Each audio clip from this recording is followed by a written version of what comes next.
Hello दोस्तों, मैं Prince Kaushik आप सभी का स्वागत करता हूं अपने यूट्यूब चैनल दी ग्रेविटी में। इस वीडियो में हम बात करेंगे कि आखिर सिलिकॉन वैली बैंक जो स्टार्टअप करने वाले लोगों के लिए एक बहुत ही चहेता बैंक माना जाता था, वो कैसे कोलैप्स कर गया। तो सबसे पहले हम बात करेंगे कि 7 मार्च को सिलिकॉन वैली के ऑफिशियल ट्विटर हैंडल से ट्वीट करके ये जानकारी दी जाती है कि फोर्ब्स के द्वारा उसे अमेरिका का बेस्ट बैंक करार दिया गया है। उसके 3 दिनों के बाद यानी 10 मार्च को अचानक से सिलिकॉन वैली का 70% शेयर गिर जाता है और उसके तत्कालीन बाद अमेरिका की जो ये एजेंसीज हैं उसने इस बैंक को टेक ओवर कर लिया। तो इसके बारे में विस्तृत जानकारी जानने से पहले मैं चाहूँगा कि आप अमेरिका के बैंकिंग सिस्टम को थोड़े अच्छे से समझ लें ताकि इस वीडियो को समझने में आसानी होगी। दोस्तों, अमेरिका या देश का दुनिया का कोई सा भी बैंक कैसे काम करता है। आप उस बैंक में जाके अपने पैसे डिपॉजिट करते हैं, उस पर बैंक आपको काफ़ी कम रेट ऑफ इंटरेस्ट देता है, काफ़ी कम ब्याज दर देता है। उसके बाद आप ही के पैसे को बैंक दूसरे लोगों को लोन देने के काम में यूज करता है और वहाँ से अच्छा खासा रेट ऑफ इंटरेस्ट वो जनरेट करता है। दूसरा कुछ पैसा जो होता है वो बैंक बॉन्ड्स में इन्वेस्ट कर देता है। और बॉन्ड्स में बैंक्स इसलिए इन्वेस्ट करते हैं कि सपोज किसी इमरजेंसी के सिचुएशन में आपने बैंक से कर्ज लिया हुआ है, तो आप बैंक के इमरजेंसी के अकॉर्डिंग तो कर्ज नहीं चुकाएंगे ना। लेकिन बैंक को इमीडिएट अगर पैसे चाहिए होंगे तो वो बैंक जो बॉन्ड्स में उसने इन्वेस्ट कर रखा है उन बॉन्ड्स को बेच के तत्काल रेवेन्यू या पैसे जनरेट कर सकता है। बचा हुआ कुछ हिस्सा बैंक कैश के तौर पर रखता है ताकि उसका डेली का ऑपरेशन स्मूथली चल सके।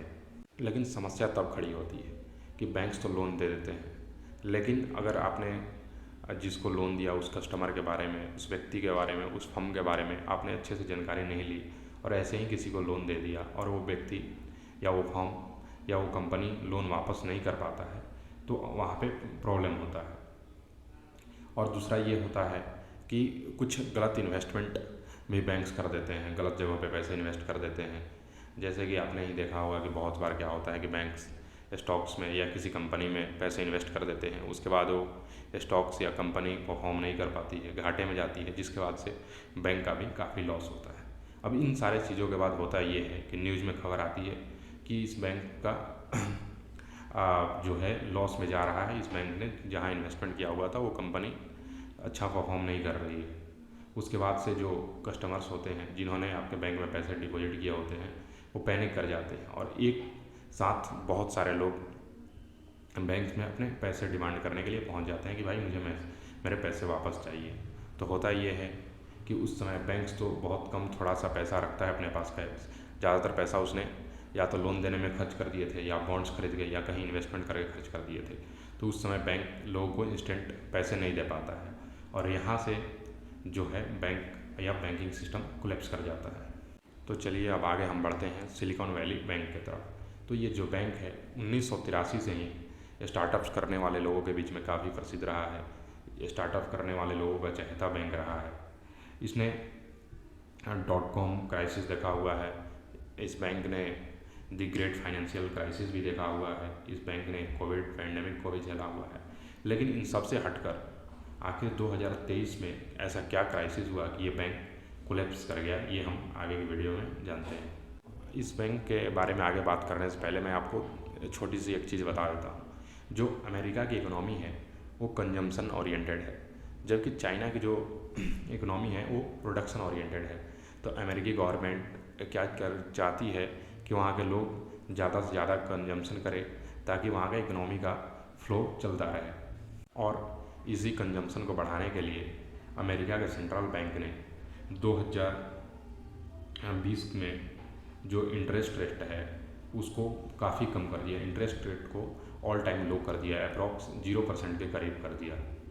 और उनका इसके पीछे मकसद ये था कि लोग जो हैं मनी बोरो करें, लोन लें, स्पेंड करें ताकि इकोनॉमी स्मूथली चलता रहे। और इससे सबसे ज़्यादा जो फ़ायदा हुआ वो स्टार्टअप करने वाले लोगों को हुआ। उनको ईजिली अब इन्वेस्टर्स मिलने लगे, जो इन्वेस्टर्स थे वो भी उनको ईजिली फंड कर देते थे बिना बिजनेस मॉडल को समझे। वो बिजनेस मॉडल को समझते नहीं थे, फैंसी स्टोरीज सुनते थे स्टार्टअप्स की, और अगर उन्हें स्टोरी समझ में आ जाती थी तो स्टार्टअप्स में इन्वेस्ट कर देते थे। और जैसा कि मैंने पहले भी आपको इस वीडियो में बताया था कि जो ये सिलिकॉन वैली बैंक है ये स्टार्टअप्स करने वालों का चहेता बैंक है। तो जो इसके वजह से क्या हुआ कि वहाँ पे 2020 से 22 के बीच में इस बैंक में काफ़ी पैसे डिपॉजिट हुए, और पैसे इतने डिपॉजिट हुए कि लगभग 2020 से लेकर 2022 के बीच में यहाँ के डिपॉजिट 3 गुने हो गए। जो डिपॉजिट 2020 में यहाँ पे अप्रॉक्स $62 बिलियन थे, वो 2022 में जाते जाते $190 बिलियन के डिपॉजिट हो गए। अब शुरुआत होती है परेशानी की। होता ये है कि बैंक पैसे कहाँ से कमाती है, तो लोगों को लोन देकर और बॉन्ड में इन्वेस्ट करके। तो इन आपने जैसा मैंने बताया देखा कि डिपॉजिट तो यहाँ पे 3 गुनी हो गई, लेकिन लोन जो बैंक की हुई वो सिर्फ 2 गुनी हो पाई, इसलिए उसके पास काफ़ी पैसे जो थे कैश में बच गए। तो अगर यहाँ पे अगर एक सेंसिबल इन्वेस्टर होता तो इन जो पैसे बचे हुए थे कैश में, इनको क्या करता कि सेफर जगह पे इन्वेस्ट करता, जैसे कि गवर्नमेंट बैंक बॉन्ड्स में। इससे होता ये है कि गवर्नमेंट बॉन्ड्स जो होते हैं वो आपको इंटरेस्ट रेट तो काफ़ी कम देते हैं, लेकिन आप जब चाहें इस बॉन्ड्स को सेल करके इमरजेंसी के वक्त यूज कर सकते हैं। इसलिए भी ज़रूरी है कि हम सभी लोग बैंक में पैसे इसलिए जमा करते हैं ताकि हमें जब ज़रूरत पड़े बैंक से पैसे ले लें।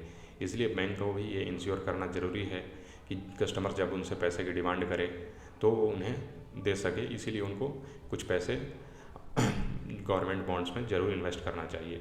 अब इसे हम मूर्खता कहें या सिलिकॉन वैली बैंक की लालच, उसने $115 बिलियन का इन्वेस्टमेंट किया, जिसमें से अप्रॉक्स $80 बिलियन उसने लॉन्ग टर्म बॉन्ड्स में इन्वेस्ट किया, जैसे कि रियल एस्टेट, ताकि उसे ज़्यादा से ज़्यादा रेट ऑफ इंटरेस्ट मिल सके।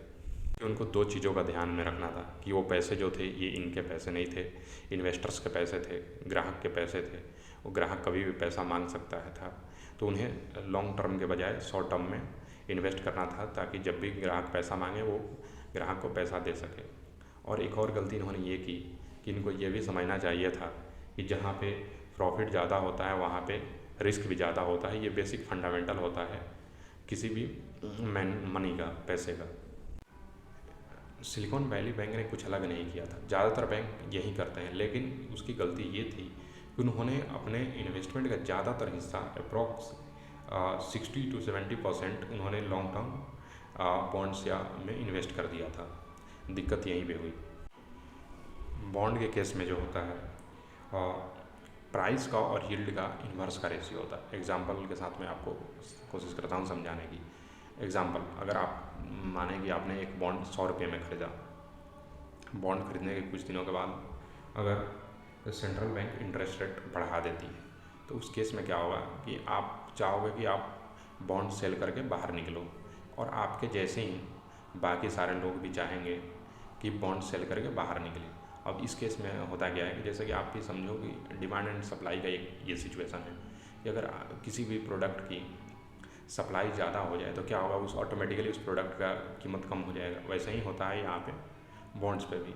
आप बेचना चाह रहे हो, बाकी लोग भी बेचना चाह रहे हैं, तो ऐसे क्या होगा कि सपोज जो आपने 100 रुपये में या $100 में जो बॉन्ड खरीदे थे वो कितने के हो जाएंगे, 99 रुपये में हो जाएंगे। और ये जो गिरावट होती है वो लॉन्ग टर्म बॉन्ड्स में और भी ज़्यादा होती है। तो सेम यही चीज़ हुआ 2022 में। यूएस की फेडरल रिजर्व बैंक ने इंटरेस्ट रेट को बढ़ा दिया। उसे ये हुआ कि एसपीवी का जो एसेट था वो कम हो गया, में अच्छी खासी गिरावट देखने को मिली। और इंटरेस्ट रेट बढ़ने के साथ साथ ये हुआ कि जो इन्वेस्टर्स थे, स्टार्टअप को फंडिंग करते थे, उन्होंने फंडिंग रोक दी। अब वो इन स्टार्टअप के जो फाउंडर्स थे, ऑनर से, उनसे ये पूछने लगे कि भाई मैंने तुम्हारे स्टार्टअप में पैसे लगाए हैं, तो तुम्हारा स्टार्टअप जो है ये प्रॉफिट में है, लॉस में है, क्या सीन चल रहा है स्टार्टअप का। और जब फंडिंग रुकती है तो जो स्टार्टअप्स वाले थे वो अपना पैसा मांगते हैं, डिमांड करते हैं सिलिकॉन वैली बैंक से, और इनके पैसे चुकाने के लिए सिलिकॉन वैली जो बैंक है वो अपने जो बॉन्ड्स खरीदे हुए थे उनको सेल करती है लॉस में। लेकिन यहाँ पर अभी कहानी ख़त्म नहीं होती है। सिलिकॉन वैली बैंक के पास अभी भी इतने पैसे थे कि वो अपने लॉस को कवर कर सकती थी, लेकिन उनको बैंकिंग वर्ल्ड के रूल को फॉलो करना था और उस रूल के तहत उनको अपने कैपिटल्स बढ़ाने के लिए शेयर इशू करने पड़े और शेयर इशू करके उनको मनी रेज करना था और इसके लिए उन्होंने एक अनाउंसमेंट करा।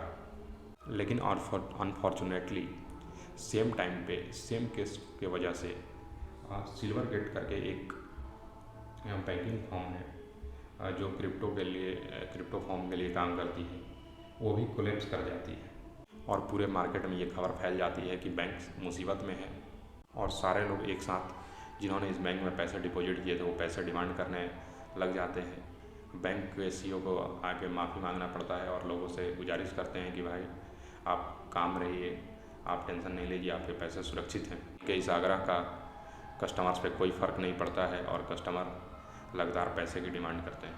अंत में यूएस रेगुलेटरीज को अब बैंक को टुक ओवर करना पड़ता है। आई होप कि आपको बैंकिंग सिस्टम के और यूएस वैली बैंक के बारे में जानकारी पसंद आई हो और आपने इस जानकारी को अच्छे से समझा हो। धन्यवाद, मिलते हैं नेक्स्ट वीडियो में, तब तक के लिए बाय।